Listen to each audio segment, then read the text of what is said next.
اعوذ باللہ من الشیطان الرجیم بسم اللہ الرحمن الرحیم۔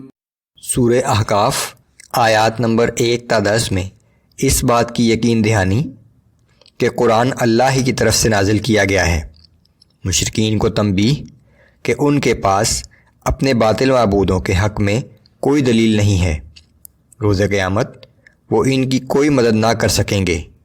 تورات ہی کی طرح قرآن بھی اللہ کی نازل کردہ کتاب ہے۔ بسم اللہ الرحمن الرحیم۔ حامیم۔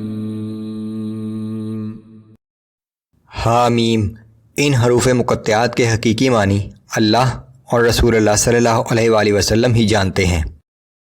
تنزیل الکتاب من اللہ العزیز الحکیم۔ یہ کتاب اللہ کی طرف سے نازل کی گئی ہے جو بہت زبردست اور بڑی حکمت والا ہے۔ ما خلقنا السماوات والأرض وما بينهما إلا بالحق وأجل مسمى۔ ہم نے آسمانوں، زمین اور جو کچھ ان کے درمیان موجود ہے سب چیزوں کو خاص مصلحت کے تحت اور ایک مقررہ میعاد کے لیے پیدا کیا ہے۔ والذین کفروا عما انذروا معرضون۔ اور جن لوگوں نے کفر کا راستہ اختیار کیا انہیں جس چیز سے خبردار کیا جاتا ہے وہ اس سے اعراض ہی کر رہے ہیں۔ قل ارأيتم ما تدعون من دون الله اروني ماذا خلقوا من الارض ام لهم شرك في السماوات۔ اے پیغمبر صلی اللہ علیہ وآلہ وسلم، آپ ان سے دریافت کیجئے کہ اللہ کو چھوڑ کر جن چیزوں کی تم پرستش کرتے ہو انہوں نے زمین میں کیا چیز تخلیق کی ہے؟ اگر تم نے دیکھا ہے تو مجھے بھی دکھاؤ، یا آسمانوں کی تخلیق میں ان کی کوئی شراکت ہے؟ ایتونی بکتاب من قبل هذا او اثارت من علم ان کنتم صادقین۔ اگر تم سچ کہتے ہو تو ثبوت کے طور سے قرآن سے پہلے کی کوئی کتاب دکھاؤ یا علم و بصیرت کی کوئی پچھلی روایات ہی دکھا دو۔ ومن اضل ممن يدعو من دون الله من لا يستجيب له الى يوم القيامة وهم عن دعائهم غافلون۔ آخر اس شخص سے بڑھ کر کون گمراہ ہو سکتا ہے جو اللہ کے سوا ان کو پکارے جو روز قیامت تک اس کی پکار کا جواب نہ دے سکیں بلکہ انہیں تو اس پکار کی خبر بھی نہ ہو۔ وَإِذَا حُشِرَ النَّاسُ كَانُوا لَهُمْ أَعْدَاءً وَكَانُوا بِعِبَادَتِهِمْ كَافِرِينَ۔ اور جب قیامت کے دن سب لوگ جمع کیے جائیں گے تو وہ معبودان باطلہ ان پکارنے والوں کے دشمن ہوں گے اور ان کی عبادت کا انکار کر دیں گے۔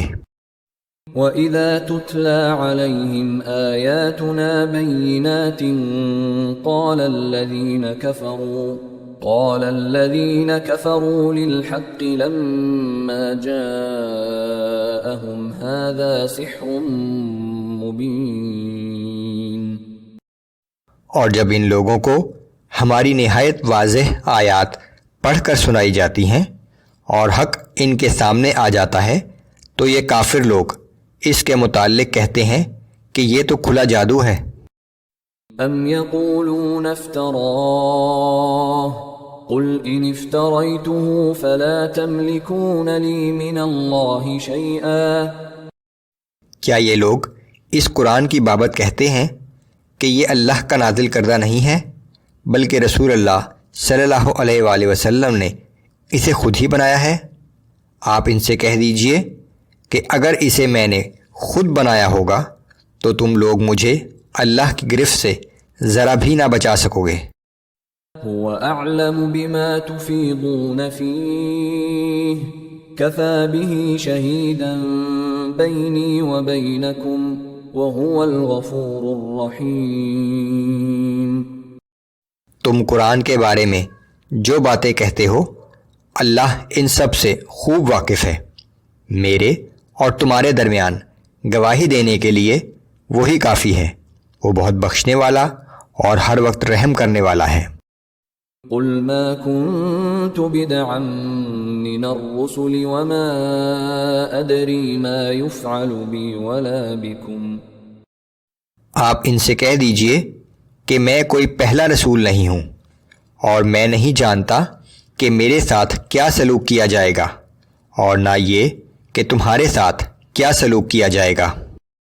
ان اتبع الا ما يوحى الي وما انا الا نذير مبين۔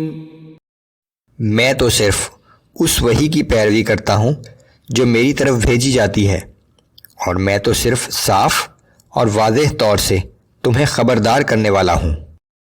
قل ارأيتم ان كان من عند الله وكفرتم به وشهد شاهد من بني اسرائيل على مثله فآمن واستكبرتم۔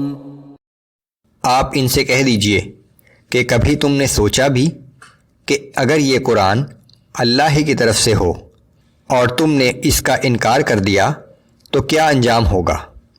اور بنی اسرائیل میں سے ایک شخص اس جیسی ایک کتاب کے نازل ہونے کی گواہی بھی دے چکا ہے، سو وہ تو ایمان لے آیا اور تم تکبر ہی کرتے رہے۔ کہ تورات میں قرآن کے نازل ہونے کی شہادت موجود تھی جسے بنی اسرائیل کے علماء جانتے تھے، اسی بنیاد پر ان کا ایک عالم ایمان لے بھی آیا تھا۔ ان اللہ لا يهدي القوم الظالمین۔ تو جان لو کہ اللہ ایسے ظالموں کو ہدایت نہیں فرماتا۔